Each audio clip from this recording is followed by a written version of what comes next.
Pernahkah kita bertanya, mengapa manusia paling mulia yang pernah lahir ke dunia, Nabi Muhammad SAW, harus memulai hidupnya tanpa kehadiran seorang ayah?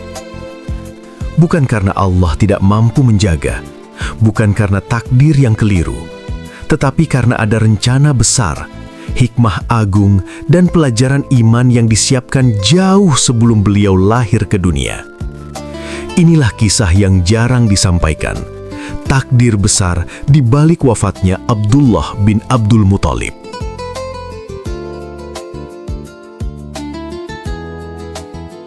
Assalamualaikum warahmatullahi wabarakatuh. Saudaraku yang dirahmati Allah, selamat datang di channel Cahaya Umat, ruang berbagi kisah, sejarah, dan pelajaran Islam yang menenangkan hati serta menguatkan iman. Di channel ini, kita tidak hanya mendengar cerita, tetapi merenungkan hikmah di balik setiap takdir yang Allah tetapkan. Karena seringkali, jawaban atas kegelisahan hidup justru tersembunyi dalam kisah orang-orang pilihannya. Sebelum kita melangkah lebih jauh, dukung dakwah ini dengan menekan tombol subscribe, menyalakan lonceng notifikasi, dan membagikan video ini kepada keluarga serta sahabat. Semoga setiap dukungan menjadi amal jariah yang terus mengalir, dan semoga apa yang kita dengar hari ini menjadi cahaya dalam perjalanan iman kita. Mari kita mulai kisahnya.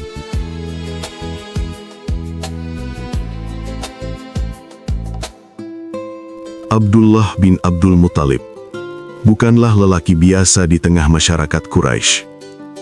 Ia lahir dari keluarga terhormat Bani Hashim, keluarga yang dikenal menjaga kehormatan, amanah, dan kemuliaan akhlak. Sejak muda, Abdullah dikenal sebagai pemuda yang bersih dari kebiasaan jahiliyah yang merusak. Ia tidak menyembah berhala, tidak mabuk, dan tidak terlibat dalam perbuatan keji yang saat itu dianggap lumrah oleh banyak orang. Wajah Abdullah dikenal tampan dan bercahaya. Banyak riwayat menyebutkan bahwa pada dirinya terdapat tanda istimewa, cahaya yang kelak dikenal sebagai cahaya kenabian. Cahaya ini bukan sekedar keindahan fisik, tetapi tanda bahwa dari sulbinya akan lahir manusia agung, pembawa risalah terakhir bagi seluruh alam. Karena itulah, Allah menjaga Abdullah sejak muda, menutup jalan-jalan keburukan dari kehidupannya. Abdul Muthalib, sang ayah, sangat mencintai Abdullah. Di antara putra-putranya yang banyak, Abdullah memiliki kedudukan istimewa di hati beliau. Bahkan, kisah nazar Abdul Muthalib untuk menyembelih salah satu putranya berakhir dengan ditebusnya Abdullah menggunakan 100 ekor unta. Sebuah peristiwa besar yang semakin menunjukkan bahwa hidup Abdullah berada dalam penjagaan takdir Allah. Sejak saat itu, Abdullah seakan hidup dengan misi yang belum ia ketahui. Ia dijaga, dipilih, dan diarahkan, bukan untuk menjadi raja, bukan pula untuk menjadi pemimpin kabilah besar, melainkan untuk menjalankan satu peran penting dalam sejarah manusia, menjadi ayah dari nabi terakhir. Saudaraku, seringkali kita mengira bahwa kemuliaan seseorang diukur dari panjangnya usia atau besarnya pencapaian di mata manusia. Namun kisah Abdullah mengajarkan hal yang berbeda. Allah tidak memanjangkan usia Abdullah bukan karena kurangnya kemuliaan, melainkan karena tugasnya telah sempurna. Abdullah tidak ditakdirkan menyaksikan dakwah Rasulullah SAW. Ia tidak menyaksikan turunnya wahyu, tidak mendengar ayat-ayat Al-Quran, dan tidak melihat perjuangan putranya di jalan Allah. Namun justru disitulah letak kebesaran takdirnya. Allah memilih Abdullah untuk menjaga kemurnian nasab Nabi SAW, lalu mengambilnya sebelum dunia sempat menodai perannya. Dengan wafatnya Abdullah, Allah menutup segala pintu tuduhan manusia. tidak ada yang bisa berkata bahwa Nabi Muhammad SAW dibesarkan oleh ayah yang berpengaruh atau dibantu oleh kekuasaan keluarga. Sejak awal, Allah ingin menunjukkan bahwa risalah ini berdiri di atas wahyu, bukan warisan dunia. Abdullah telah menunaikan tugasnya tanpa ia sadari. Ia menjadi penghubung antara silsilah mulia dan lahirnya manusia paling mulia. Ia dipilih bukan untuk lama hidup, tetapi untuk mengantarkan amanah besar. Inilah pelajaran awal dari kisah ini, bahwa nilai hidup bukan ditentukan oleh lamanya kita berada di dunia, melainkan oleh seberapa tepat kita menjalani peran yang Allah tetapkan.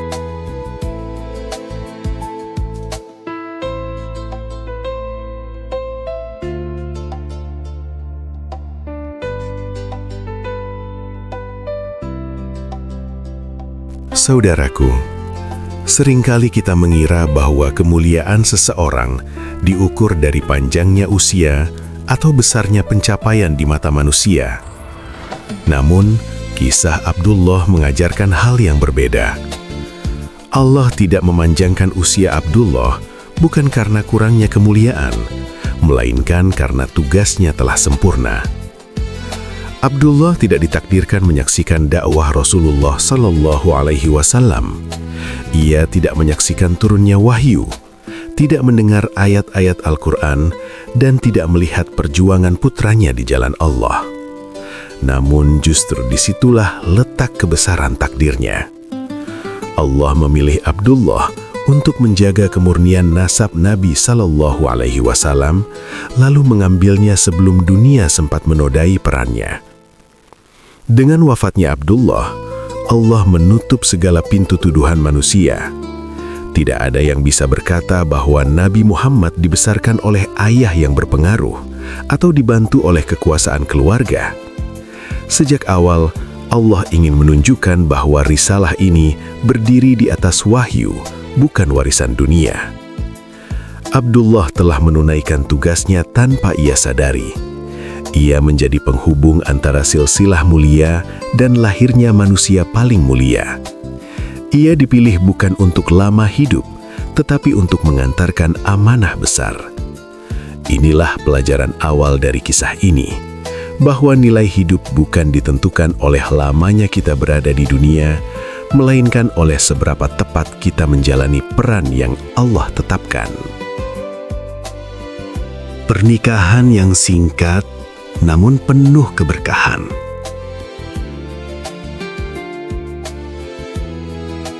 Setelah peristiwa besar yang menyelamatkan nyawa Abdullah, Allah pun menyiapkan tahap berikutnya dalam takdir agung ini. Abdullah dinikahkan dengan Aminah binti Wahab, seorang wanita suci dari Bani Zuhrah, kabilah yang dikenal mulia, terhormat, dan memiliki garis keturunan bersih. Aminah dikenal sebagai perempuan yang berakhlak lembut, cerdas, dan menjaga kehormatan diri di tengah masyarakat Mekah yang saat itu masih tenggelam dalam tradisi jahiliyah. Pernikahan Abdullah dan Aminah berlangsung sederhana, namun syarat makna. Tidak ada kemewahan berlebihan, tidak ada pesta besar yang dibanggakan manusia. Tetapi dari pernikahan inilah Allah memulai rangkaian kelahiran manusia paling mulia sepanjang sejarah. Rumah tangga mereka menjadi tempat bertemunya dua kesucian nasab yang Allah jaga dengan penuh kehati-hatian. Kebersamaan Abdullah dan Aminah tidak berlangsung lama.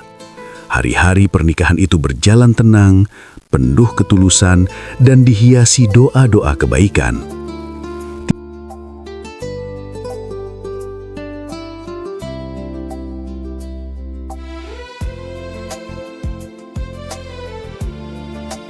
Pernikahan yang singkat, namun penuh keberkahan.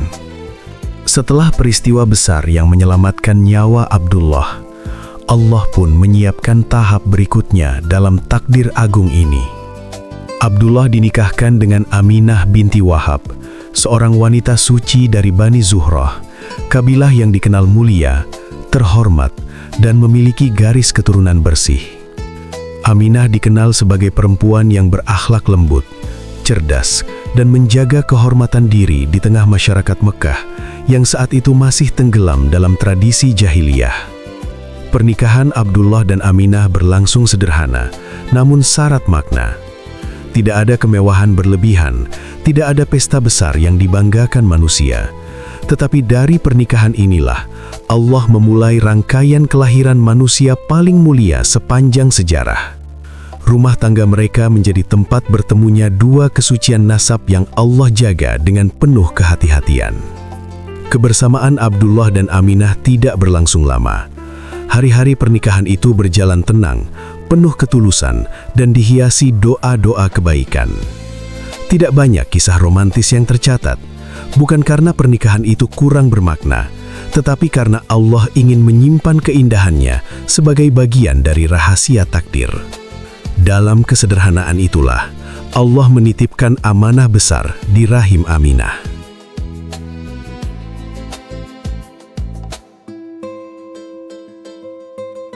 Perjalanan dagang dan awal perpisahan. Tak lama setelah pernikahan, Abdullah berangkat dalam kafilah dagang menuju Syam, sebagaimana tradisi kaum Quraisy. Perjalanan ini bukan sekedar urusan dunia, melainkan bagian dari skenario Allah yang perlahan menyingkap jalan takdir. Dalam perjalanan pulang, Abdullah jatuh sakit. Kondisinya melemah dan ia tidak mampu melanjutkan perjalanan bersama rombongan. Abdullah kemudian singgah di Madinah di rumah kerabat dari Bani Najjar. Di kota itulah, dalam keadaan jauh dari istri yang sedang mengandung, Abdullah menghembuskan nafas terakhirnya. Aminah di Mekah belum mengetahui bahwa suaminya telah berpulang. Ia mengandung dalam keadaan sendirian, tanpa pelukan seorang suami, tanpa penopang dunia. Namun saudaraku, perpisahan ini bukan perpisahan biasa. Di saat manusia melihatnya sebagai kehilangan, Allah sedang menyiapkan penjagaan langsung bagi calon Rasul-Nya. Sejak dalam kandungan, Nabi Muhammad SAW telah berada dalam pengawasan Allah sepenuhnya. Tidak ada ayah yang mendidik, agar kelak tidak ada satupun manusia yang mengklaim peran atas terbentuknya pribadi Rasulullah SAW. Dari sinilah kita belajar bahwa ada perpisahan yang tidak dimaksudkan untuk menyakiti, melainkan untuk memuliakan. Ada kehilangan yang Allah tetapkan bukan sebagai hukuman, tetapi sebagai awal dari pertolongannya yang paling besar.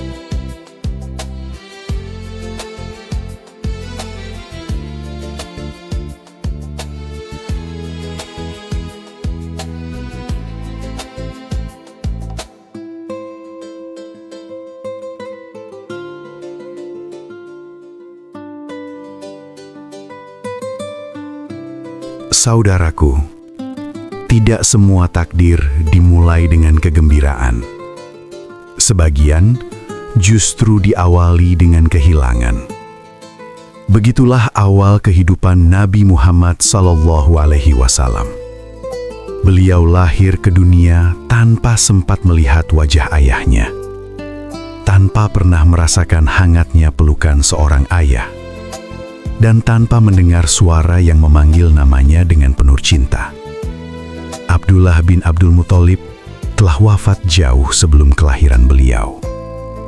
Di saat seorang bayi biasanya disambut oleh kedua orang tuanya, Nabi Muhammad SAW hanya disambut oleh ibunya, Aminah, dengan hati yang bercampur antara bahagia dan luka. Bahagia karena amanah Allah telah lahir, namun luka karena orang yang seharusnya mendampingi momen itu telah tiada. Inilah ketetapan Allah yang tidak bisa ditawar oleh siapapun. Namun ketahuilah, kelahiran dalam keadaan yatim bukanlah tanda kelemahan. Justru dari sinilah Allah ingin menunjukkan kepada dunia bahwa kekuatan sejati tidak selalu lahir dari perlindungan manusia, tetapi dari penjagaan langsung Rabb semesta alam. Sejak detik pertama kehidupannya, Nabi Muhammad SAW berada dalam asuhan Allah.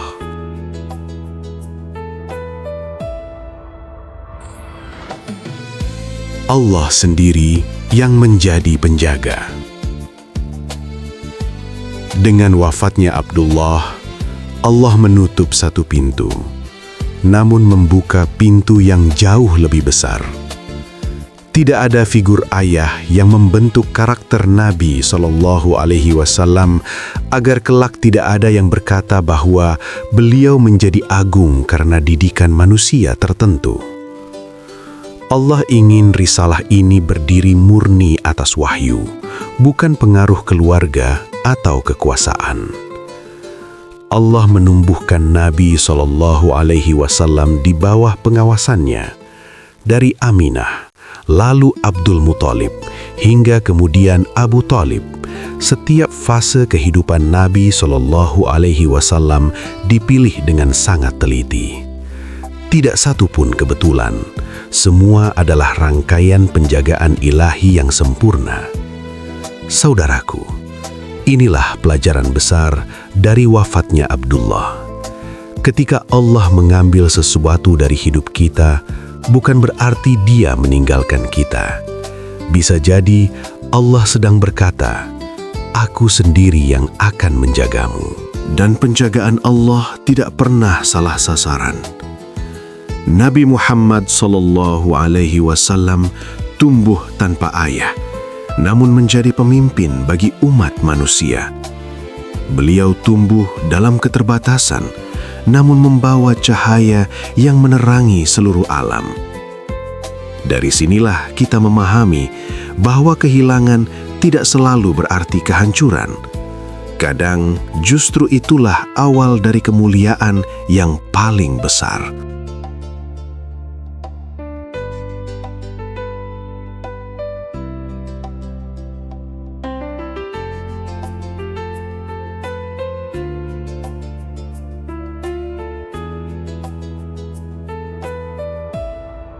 Saudaraku, setiap ketetapan Allah selalu mengandung hikmah, meski tidak selalu langsung kita pahami.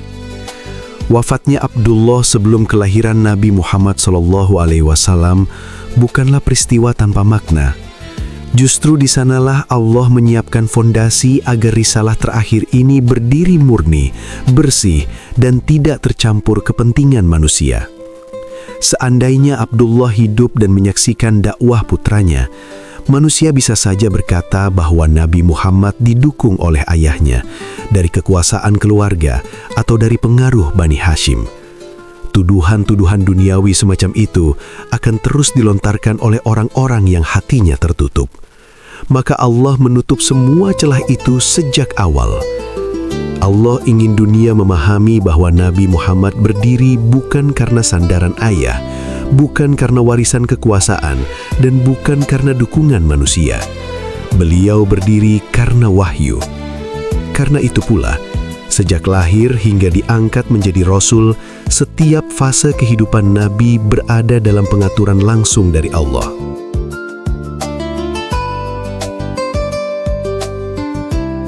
Pelajaran bagi umat yang sering merasa kurang. Hikmah ini bukan hanya untuk masa lalu, tetapi juga untuk kita hari ini. Banyak manusia merasa rendah karena latar belakang hidupnya, merasa kalah karena tidak lahir dari keluarga berpengaruh, tidak memiliki orang tua yang lengkap, atau tidak mendapatkan dukungan yang sempurna sejak awal kehidupan. Melalui kisah Nabi Muhammad SAW, Allah seakan berkata kepada kita semua, kemuliaan tidak ditentukan oleh siapa yang membersamaimu di awal, tetapi oleh siapa yang kau jadikan sandaran dalam hidupmu. Nabi Muhammad memulai hidupnya dalam keterbatasan, namun Allah angkat derajatnya setinggi-tingginya. Saudaraku, jika Allah mengambil sesuatu dari hidup kita, jangan tergesa-gesa berprasangka buruk. Bisa jadi Allah sedang membersihkan jalan kita agar lebih lurus. Bisa jadi Allah ingin kita bergantung sepenuhnya kepadanya, sebagaimana Nabi Muhammad yang sejak awal hidupnya berada dalam asuhan Rob semesta alam. Inilah hikmah besar di balik wafatnya Abdullah, sebuah pelajaran abadi bahwa ketika manusia pergi, Allah tetap tinggal. Dan ketika sandaran dunia hilang, sandaran langit justru didekatkan.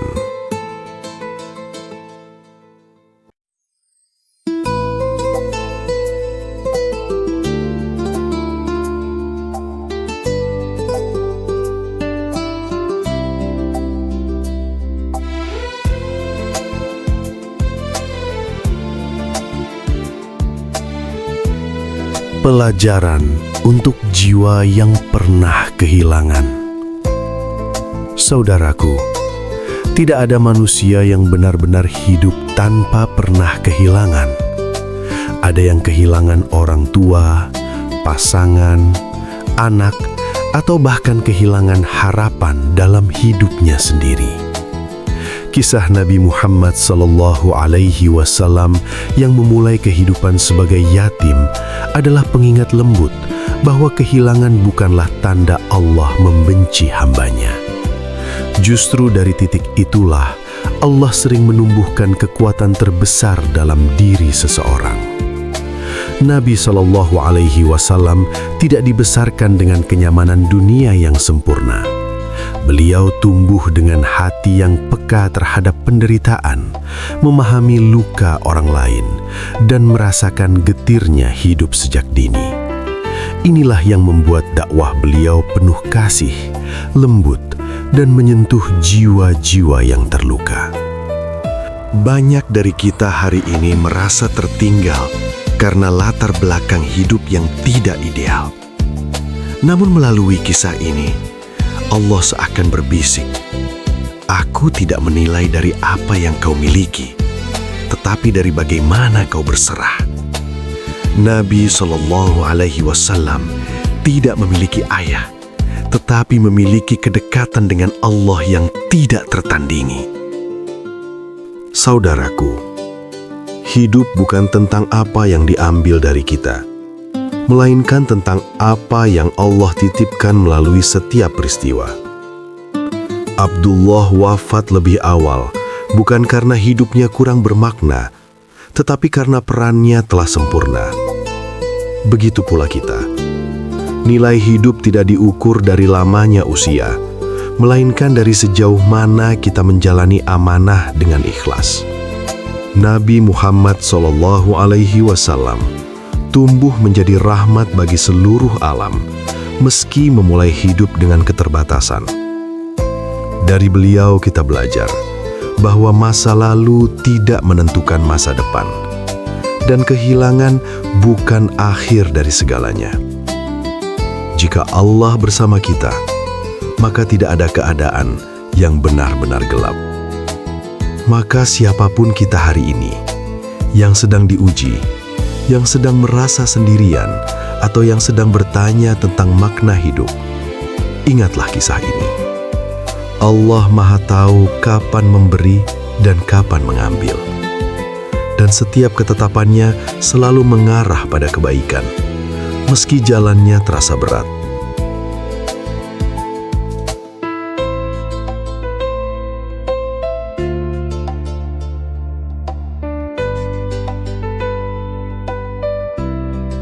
Saudaraku, dari kisah wafatnya Abdullah bin Abdul Muthalib, kita belajar bahwa takdir Allah tidak pernah salah alamat.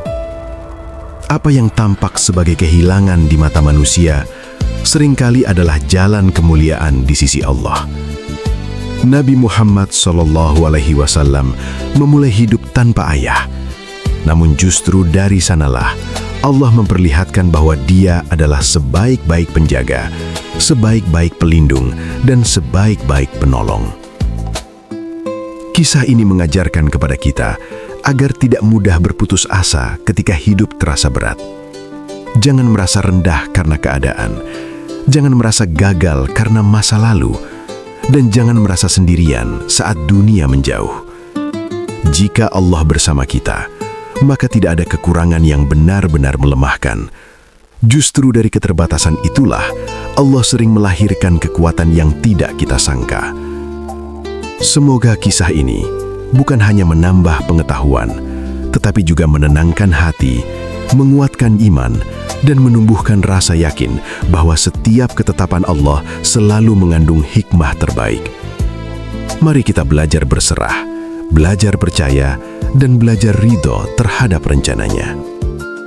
Terima kasih telah menyimak hingga akhir. Jangan lupa untuk terus mendukung channel Cahaya Umat dengan cara subscribe, like, dan membagikan video ini agar semakin banyak saudara kita yang mendapatkan manfaat. Insya Allah, kita akan berjumpa kembali di video berikutnya dengan kisah dan pelajaran Islam yang tak kalah menyentuh. Wassalamualaikum warahmatullahi wabarakatuh.